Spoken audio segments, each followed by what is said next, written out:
Why does a bicycle keep making clicking sounds? Even when you stop pedaling? That tiny clicking noise. Click, click, click coming from the back wheel. It sounds simple, but inside, something surprisingly clever is happening. Hidden in the rear hubris, a mechanism called a pawl. Tiny metal hooks pressed against a rotating gear. When you pedal, those hooks lock into place, grabbing the gear and transferring power to the wheel. That's how your legs move the bike forward. But the moment you stop pedaling, everything changes. The wheel is still spinning, fast, but your pedals aren't moving anymore. So the pawls start sliding over the teeth instead of locking in. And every tiny jump creates a click.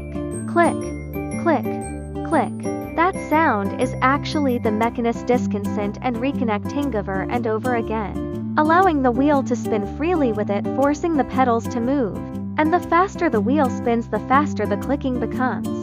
Some bikes sound quiet, others sound incredibly loud, because different hubs use different numbers of pulse and tooth designs. So that little clicking noise ain't just random sound. It's a tiny mechanical system rapidly unlocking itself hundreds of times per second so your bike can coast smoothly.